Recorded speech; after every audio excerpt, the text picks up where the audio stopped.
What is China? The People's Republic of China, commonly known as China, is located in East Asia. It borders 14 nations, more than any other country in the world. It is the most populous state in the world, with over 1.3 billion citizens. While the world population is 6.8 billion, that means out of every 5 people in the world, 1 is Chinese. China is made up of 56 distinct ethnic groups, with Han Chinese making up 92% of its whole population. China is a single-party state governed by the Communist Party of China, whose power is enshrined in Chinese constitution. Though China is officially an atheist country, its religious roots lie within Confucianism, Buddhism, and Taoism, and from these most social and moral values are derived. There are also a significant number of Chinese Muslims who arrived via the Silk Road trade route and still retain their own distinct culture. History. China is one of the world's oldest civilizations, dating back more than 5 millennia and was ruled by successive dynasties until 1912. During this time, many great discoveries in the fields of science and technology were made, including the inventions of printing, paper, gunpowder, and the compass. This period also saw the construction of many landmarks, such as the Great Wall, which stretches over 4,000 miles, equals to 30 return travels from London to Paris. After a period of foreign occupation and civil war, the Communist Party of China, led by Mao, gained the control of mainland China in 1949 and established the People's Republic of China. The modern China of today is as much shaped by its past as it is rapidly abandoning old ways and looking to the future. While many of its big cities are comparable to any in the West, the underlying culture is still vastly different. Traveling outside large urban areas also highlights the growing disparity between rich and poor. Language. Chinese is the most widely spoken language in the world, as well as one of the most intelligible for foreigners. There are many regional dialects of Chinese, although the most widely spoken is Mandarin and Cantonese. Chinese characters evolved over time from earlier forms of hieroglyphs. Chinese contains over 40,000 characters, but a well-educated person can recognize around 6,000 characters. Some 3,000 are required to read a newspaper. Chinese calendar. Chinese zodiac is a scheme that relates each year to an animal. This is the year of rabbit. Chinese New Year is the most important of the traditional Chinese holidays.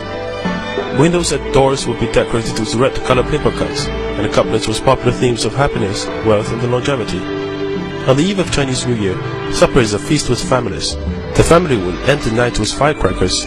Early the next morning, children will meet their parents by wishing them a healthy and happy New Year, and receive money in red paper envelopes. Chinese people love red color, which symbolizes prosperity and good luck. The period around Chinese New Year is also the time of the largest human migration, when between 150 and 200 million migrant workers in China bring home their earnings and go to have reunion dinner with their families on Chinese New Year's Eve. Youth. Most married couples in China are subject to the one-child policy, which was introduced in 1979 to curb massive population growth. It is believed to have prevented more than 300 million births since then. Another consequence of the policy has been the emergence of so-called little emperors. A generation of self-centered consumers has developed. While the Chinese education system has rapidly developed, there remains a heavy emphasis on passing exams. The upshot of this is that exams dictate the curriculum. While Chinese students can master and memorize incredible amounts of knowledge and information, they often lack the ability to critically think, develop their own opinions, and engage in creative activities. Due to the propensity for preferring sons over daughters, China is facing a large population imbalance, with currently around 120 boys born for every 100 girls. By 2020, there will be 30 million more men than women. Economy.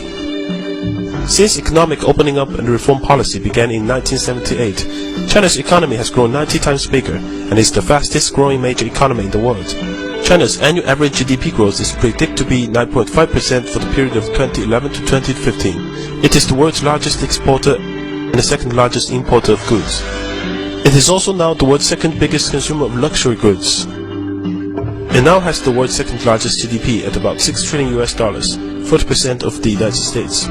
Although its per capita income of $4,300 is still low and puts China behind roughly 100 countries, China's growth has been uneven when comparing different geographic regions and the rural and urban areas. Development has also been mainly concentrated in the eastern coastal regions, while the remainder of the country are left behind. In the past decade, China's cities expanded at an average rate of 10% annually, a scale unprecedented in human history. China is a country crazy for skyscrapers to show its economic booming. More than 200 skyscrapers are being built here now. Within the next 3 years, there will be 1 skyscraper completed every 5 days in China, which will make the total 800 in 5 years' time, 4 times as many in the States. China is the world factory. 1 out of every 3 household appliances, 3 toys, 2 pairs of shoes, 2 shirts are made in China. It has now become the world's largest energy consumer, but relies on coal to supply about 70% of its energy needs. Leading Chinese environmental campaigners have warned that water pollution is one of the most serious threats facing China now. Yet with $34.6 billion invested in clean technology in 2009, China is the world's leading investor in renewable energy technologies. China produces more wind turbines and solar panels than each year than any other country in the world. Food.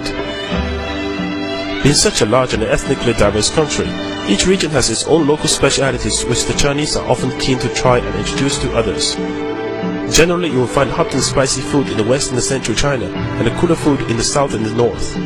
A Chinese dining table is usually round, allowing everyone to engage equally in conversation. It will be set empty bowls, plates, and chopsticks for each person.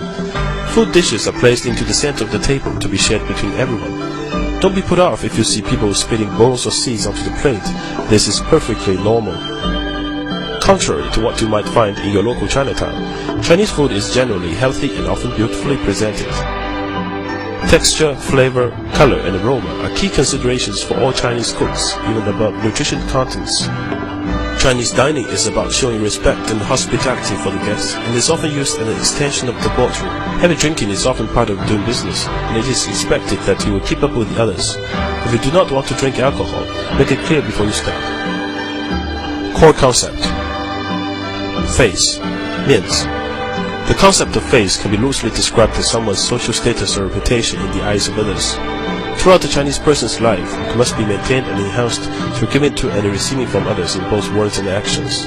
It may be something as small as who gets in the lift first to the awarding of a multi-million-dollar contract, but without it you will have very little power or influence. To make someone lose face or even unknowingly is a huge dishonor and could mean the end of a relationship. Connections. 关系. 关系 literally means connections or relationships and essentially boils down to exchanging favors. You scratch my back, I scratch yours. It can loosely be compared with the idea of network in the West, but usually goes much further in terms of developing and nurturing the relationships through social exchanges and favors, which must be repaid at greater value in time. Relationships between families, friends, and the business associates are often closely interwoven.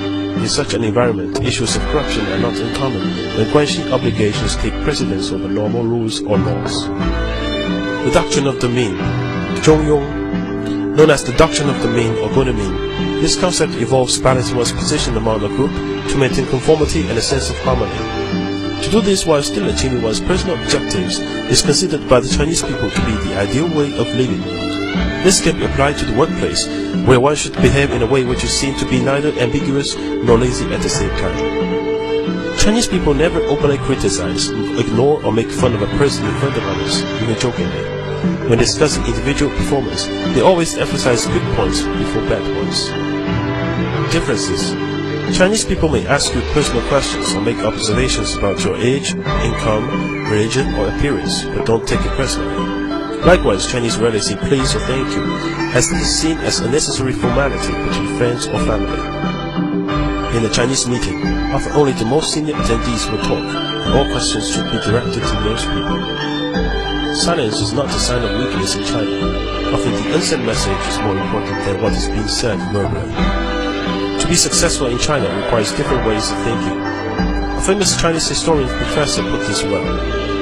The Chinese people are frank yet tactful, honest yet sophisticated, suspicious yet gullible, unscrupulous yet loyal, advocate etiquette yet often appear unmannered, stand for the golden mean yet are extreme, value the quality of being thrifty yet like to parade their wealth, maintain traditions yet love to chase modern fashion, believe contentment brings happiness, yet often daydream about becoming overnight millionaires.